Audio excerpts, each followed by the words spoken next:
Hello everyone, and welcome to another Dark Ground video. In this installment of the serial killer series, we'll be going back to Victorian London, to the stomping ground of the first widely known serial killer in the world, Jack the Ripper. So stay tuned.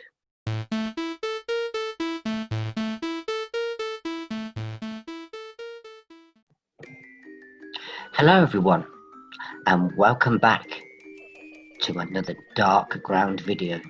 In this video, as you heard from the intro, we will be taking a trek back to Victorian London, 1888 to be precise, to talk about the first widely known serial killer, Jack the Ripper.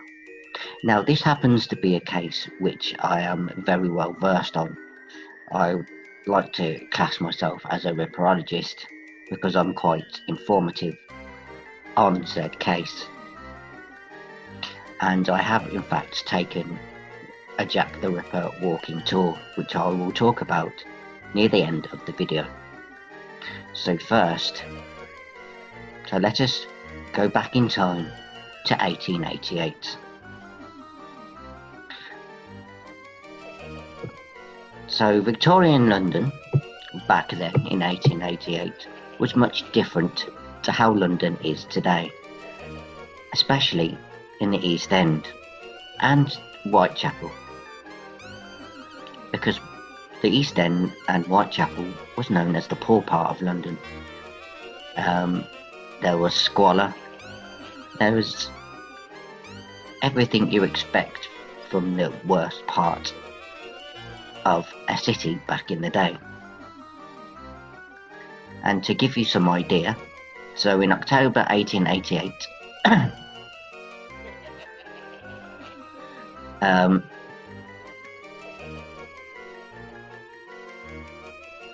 so in the mid-19th century, Britain experienced an influx of Irish immigrants who swelled the populations of the major cities, including the East End of London.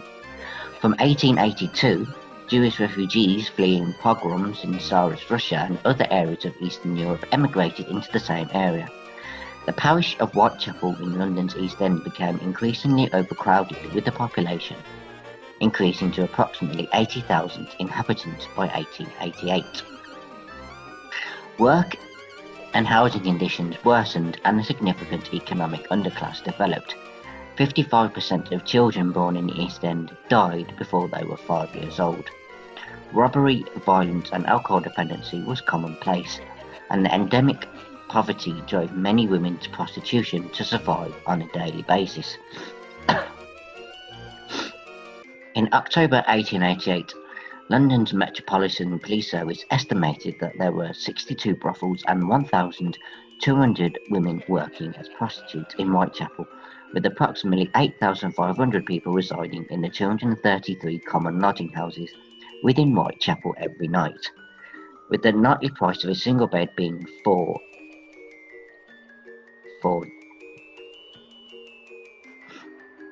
fourpence, and the cost of sleeping upon a lean-to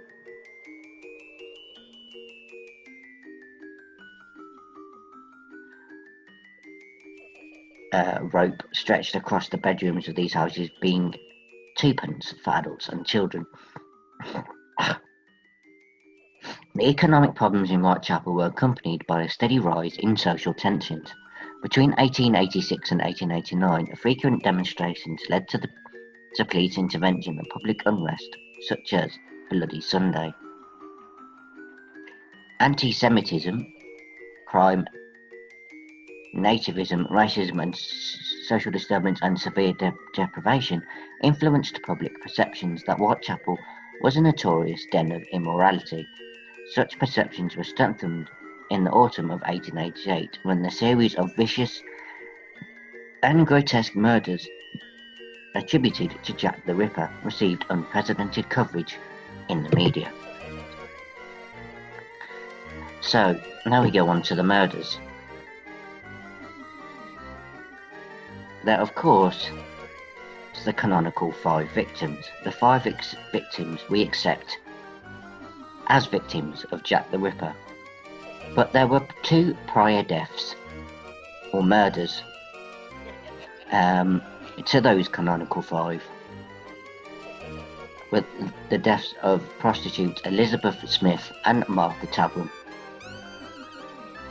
and now not included in the canonical 5 because many believe that they weren't Ripper victims, but Martha Tabram, out of the 2, being the strongest case for maybe being a victim.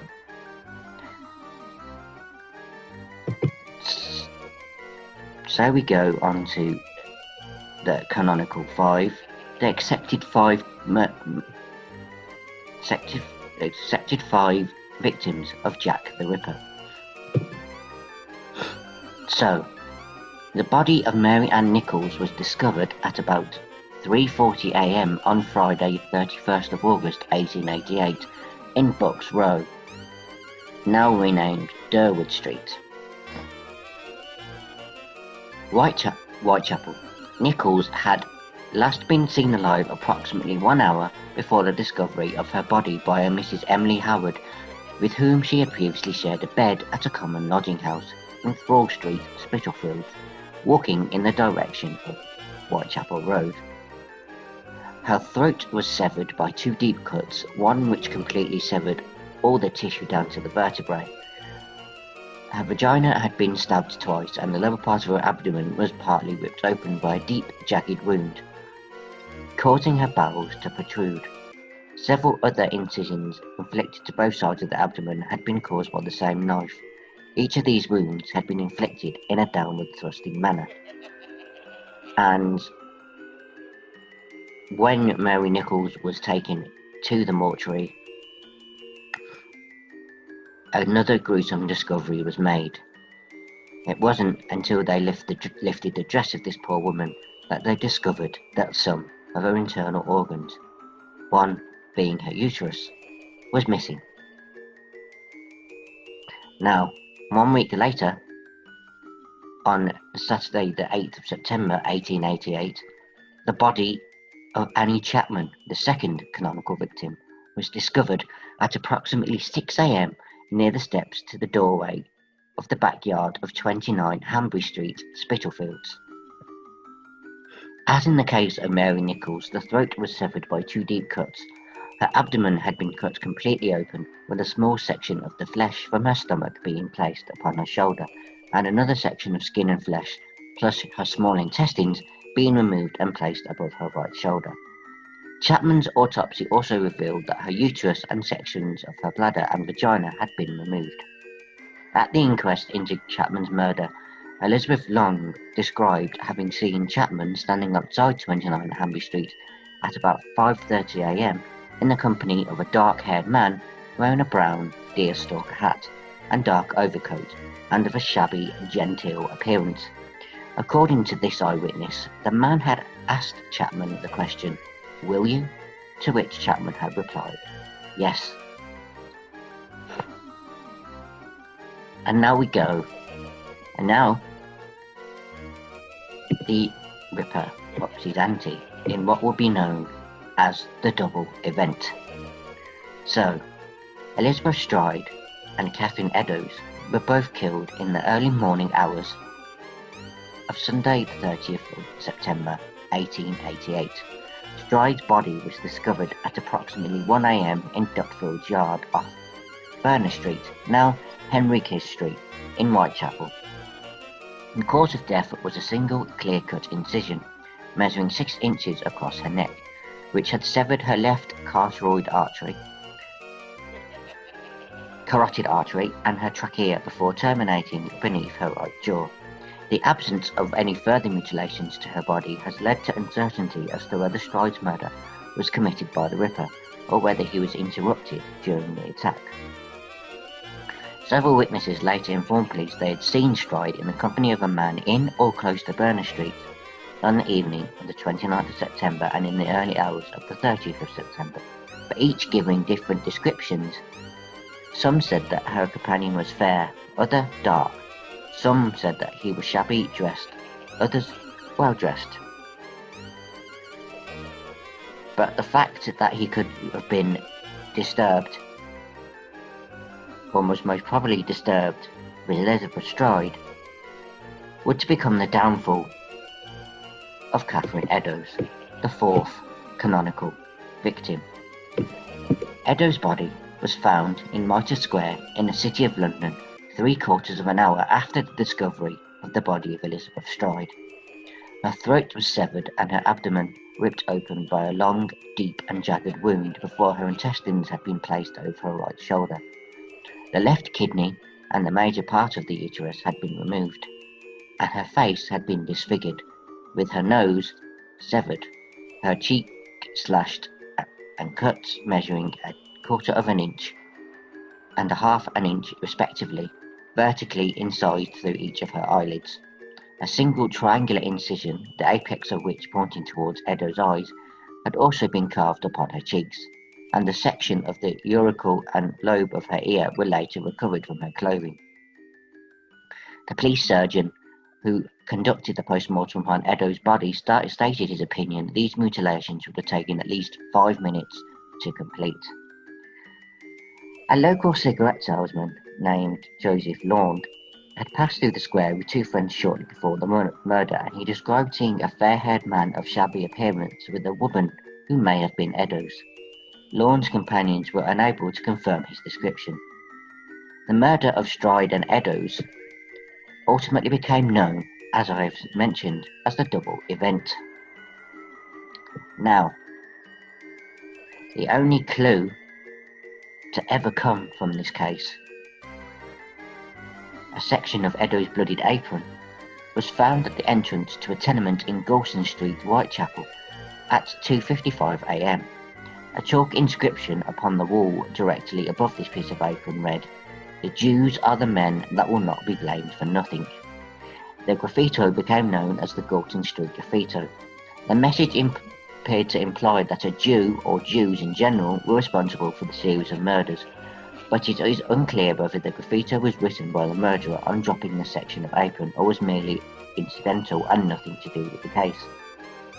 Such graffiti was commonplace in Whitechapel. Police Commissioner Charles Warren feared that the graffito might spark anti-Semitic riots and ordered the writing washed away before dawn. And the last victim, canonical victim, was to become the sight of her body was to become the most gruesome aspect, or one of the most gruesome aspects of the Ripper murders. The extensively mutilated and, well, let me set the story first. Mary Jane Kelly, being the youngest of the Ripper's victims and the most attractive,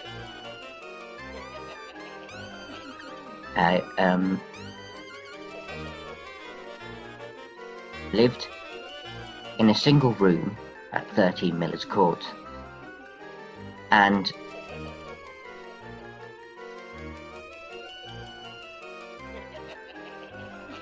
she was owing rent to her landlord.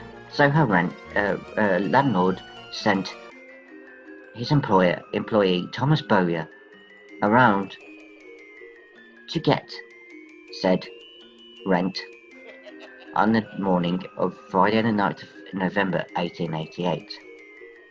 He knocked on the door. Getting no reply, and probably expecting no reply, he went round to a window which happened to have a smashed pane. He pushed the rags out of the way and peered inside.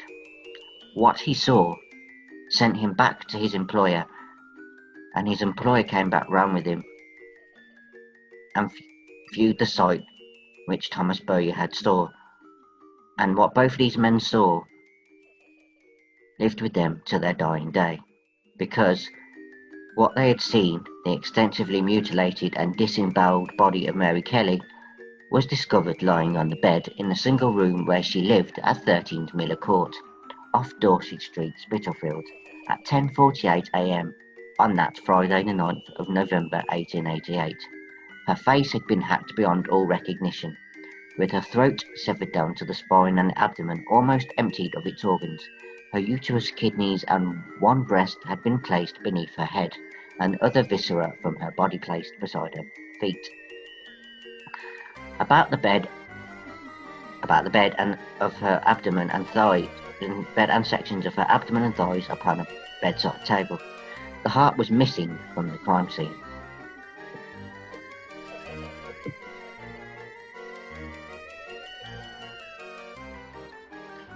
It is key to note each of the canonical 5 murders were perpetrated at night on or close to a weekend, either at the end of a month or a week or so after. The mutilations became increasingly severe, as you heard, as the series of murders proceeded, except for that of Strine, whose attacker may have been interrupted. Nichols was not missing any organs. Chapman's uterus and sections of her bladder and vagina were taken, as mentioned. Eddowes had her uterus and left kidney removed, and her face mutilated, and Kelly's body was extensively eviscerated, with her face gashed in all directions, and the tissue of her neck being severed to the bone, although the heart was the sole body organ missing from the crime. And it was Mary Kelly's murder that finished the spree of Jack the Ripper. And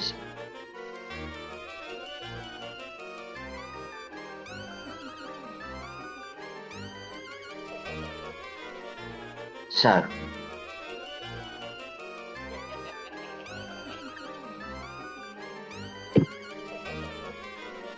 on the 25th of September, this was in between some of the murders, and postmarked 27th of September 1888, a letter arrived at the Central News Agency titled "Dear Boss," and just to give you some idea, this is the letter that was received. There's a copy of the letter that was received. It is known as the Dear Boss letter, and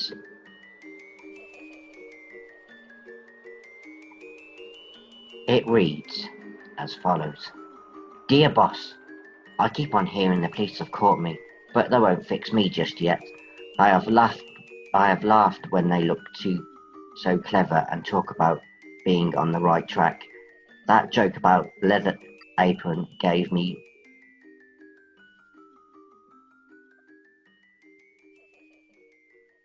a real fit. I am down on whores, and I shan't quit ripping them till I do get buckled. Grand work the last job. I gave the lady no time to squeal. How can they catch me? I love my work and want to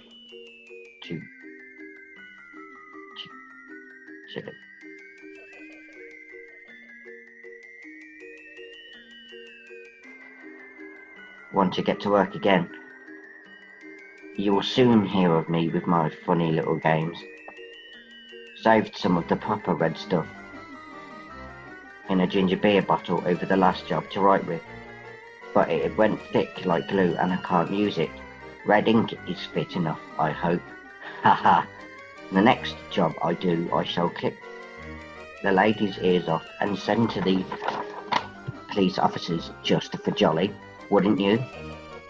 Keep this letter back till I do a bit more work, then give it out straight.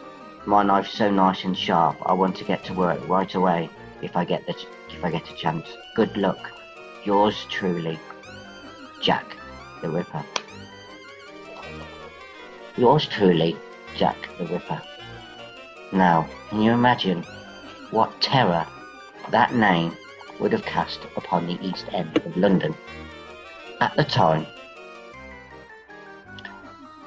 Now, it is often considered that that letter wasn't a real letter and written by a journalist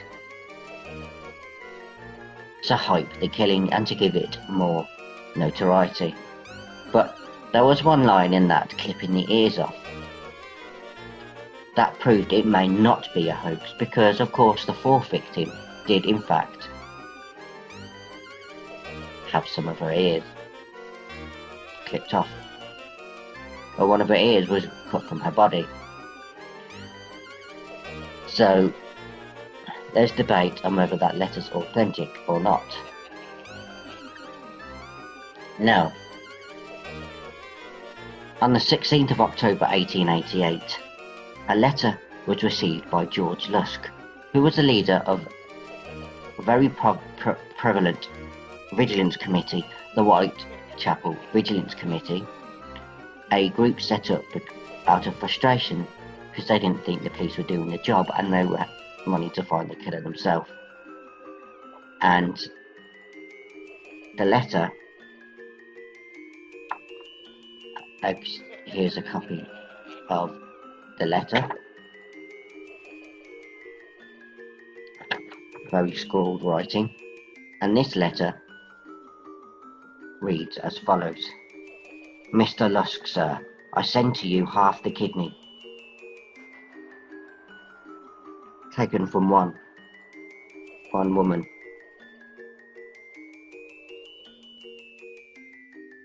Preserved it for you. T'other piece I fried and ate.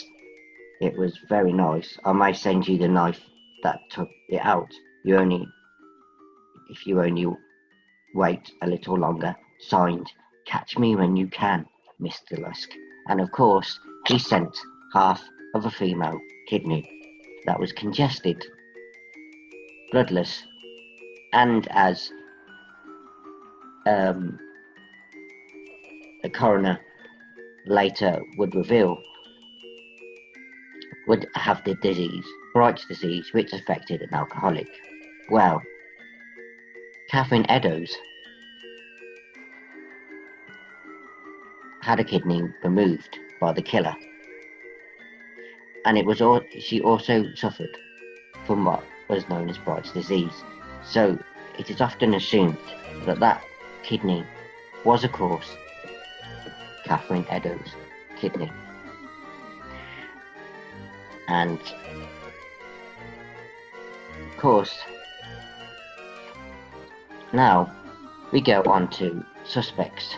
The concentration of the killings around weekends and public holidays and within a short distance of each other had indicated to many that the Ripper was in regular employment and living locally. Others have thought that the killer was an educated upper-class man, possibly a doctor or an aristocrat who ventured into Whitechapel from a more well-to-do area. Such theories drew on cultural perceptions such as fear of the medical profession, mistrust of modern science, or the exploitation of the poor by the rich.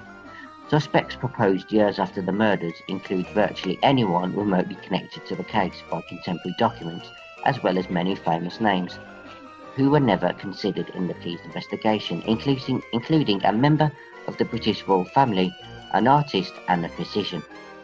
Everyone alive at the time is now dead, and modern authors are free to accuse anyone without any need for any supporting historical evidence. Suspects named in contemporary police documents include 3 in Sir Melville Macnaghten's 1894 memorandum, but the evidence against these individuals is at best circumstantial, and those 3 individuals which Melville Macnaghten identified were as follows: Michael Ostrog, who was a petty thief and a conman;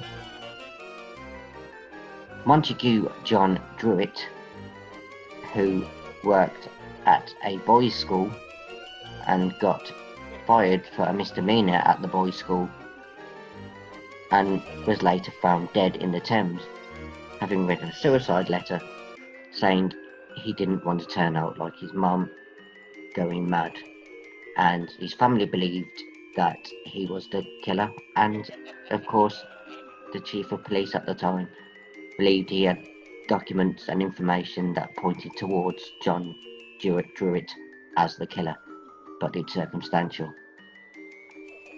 And the most popular of the three, Aaron Kosminski, who was a Polish Jew, who was a barber, and of course he was insane. So those are the three popular, or the three Melville McNaughton individuals. Now, the royal family theory, there are two. First, we go into the theory that at the time Queen Victoria was on the throne, her grandson, Prince Albert Edward Victor, as the theory goes, entered into a relationship with a prostitute called Annie Crook, and later fathered a child, and would go on to marry her. Crook, being Catholic and also a prostitute, would have caused great embarrassment on the British royal family and the monarchy. And of course, as also the theory goes, Mary Kelly, the last canonical victim, was a witness to the wedding between the prince and the prostitute, and she, along with her friends, the other four canonical victims, conspired to blackmail the royal family about this wedding, and deciding that this needed to be dealt with to stop embarrassment, the Queen entrusted her physician, Sir William Gull, with the task of eradicating the problem, and he went on and killed Mary Kelly and the other four prostitutes to cover up this embarrassment. And William Gull did it with Masonic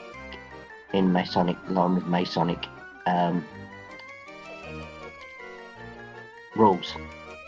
But that, of course, is something disapproved, because, of course, William Gull at the time, being in his 80s and physically incapable of committing the crimes,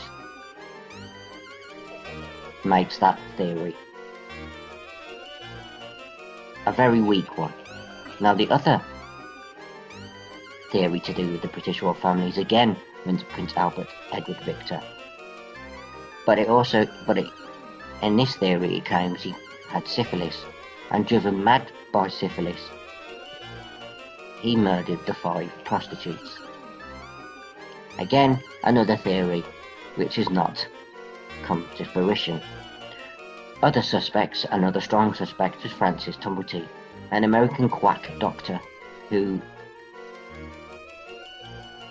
came over to London, and rather tellingly, which makes him a strong suspect, one of the reasons that makes him a strong suspect, is inquired at the British Medical Museum, or the British Hospital, the London Hospital, inquiring about buying uteruses, in which he was denied. But another telling thing is he lived close to the crimes. And he disappeared from London after the killings happened, so he's a strong suspect.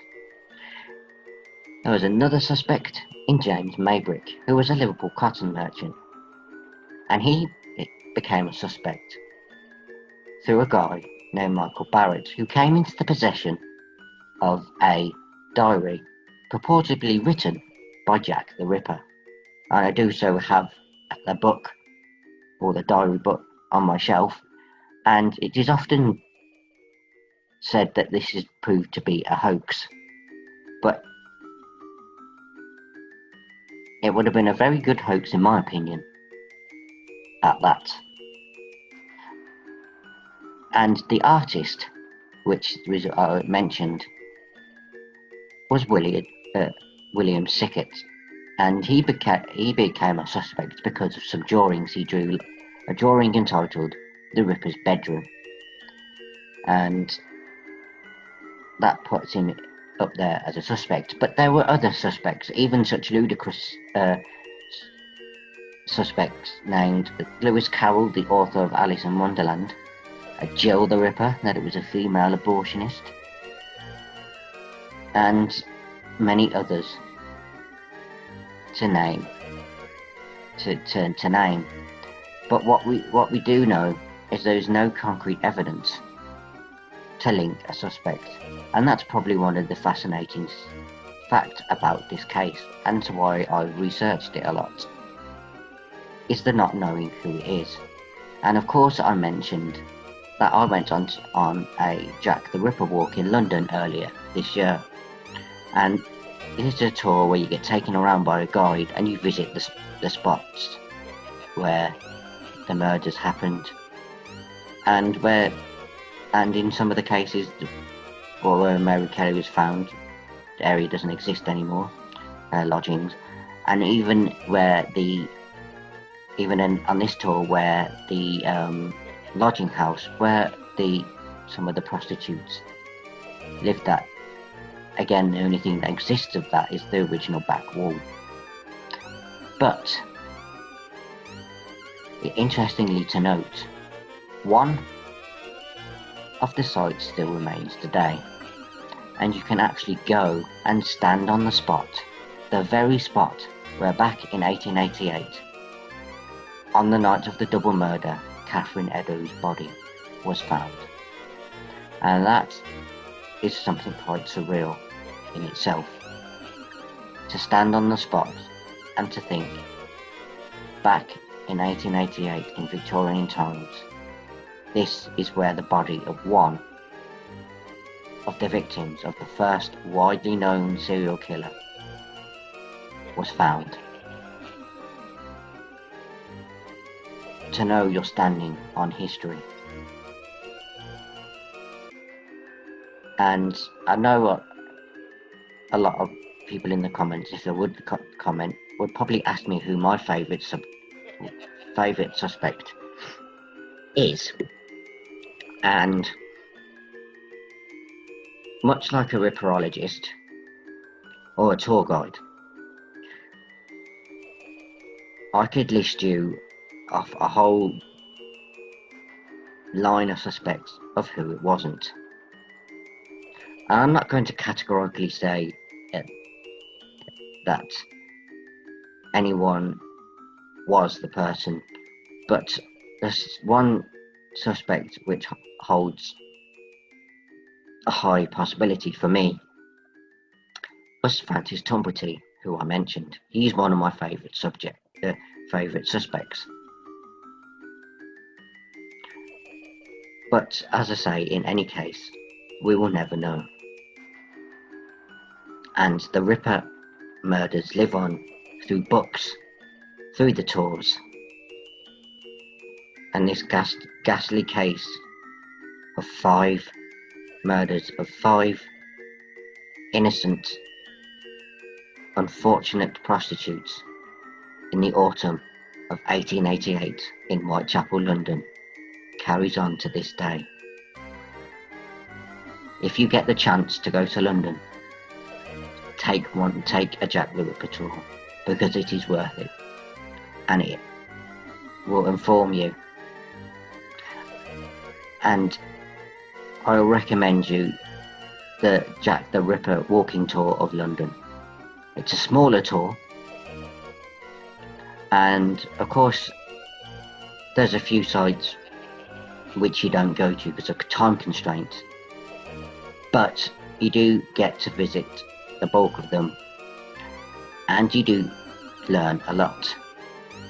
So I highly recommend that walking tour, and that closes the case on the Whitechapel fiend known as Jack the Ripper. If you like this video, like and of course subscribe.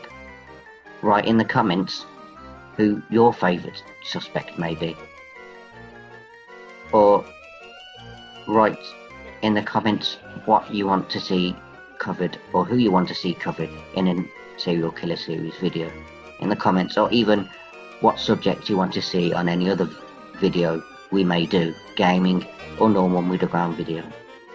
With that said, I've been Danny.